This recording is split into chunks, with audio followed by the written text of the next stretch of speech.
La situation des réfugiés et des demandeurs d'asile originaires pour la plupart d'Afrique subsaharienne continue de se détériorer en Tunisie, avec des conditions de vie et d'hygiène rudimentaires et très difficiles à supporter.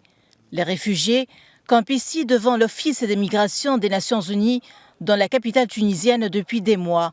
La plupart d'entre eux étaient sans papier ni passeport. Ces réfugiés se sont retrouvés bloqués. Ils manifestent depuis des mois pour exiger leur évacuation vers leur domicile ou vers des pays européens. Notre situation est vraiment pénible. On dort dans le froid, pas de couverture, pas d'habits, vraiment c'est pénible, vraiment comme on vous le dit. Déjà avec les problèmes que certains d'entre nous causent, ça nous pénalise vraiment. Pour ceux qui n'y ont rien à y voir, ça nous pénalise. Et nous supplions vraiment le peuple tunisien de nous aider. Nous sommes venus pour trouver une solution pour rentrer. Déjà, il y en a qui n'ont pas de passeport, qui n'ont pas de pièces d'identité. L'ambassade exige cela. Donc, ce qui fait que c'est difficile pour nous pour avoir un laissez-passer pour rentrer.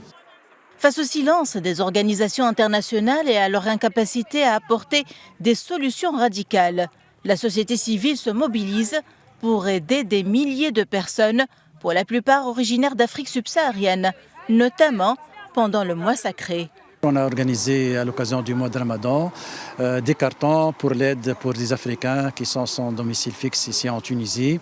Leur situation vraiment est très catastrophique. On a voulu les aider en début de ce mois saint. Donc, il y a beaucoup de Sierra-Léonais dans ce qu'on a vu, beaucoup de Camerounais, des Guinéens, des Béninois. Il y a quelques Érythréens, des Somaliens, des Sud-Darfour, du Soudan.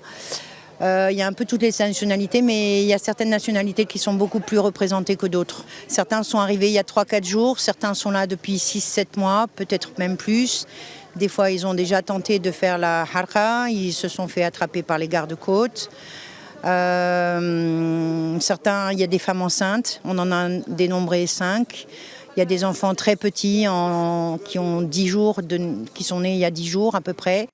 Selon les chiffres du HCR, le nombre total de demandeurs d'asile et des réfugiés à fin 2023 atteint 14 700, contre 9 000 demandeurs d'asile et réfugiés enregistrés en 2022, soit une augmentation de plus de 63% en un an.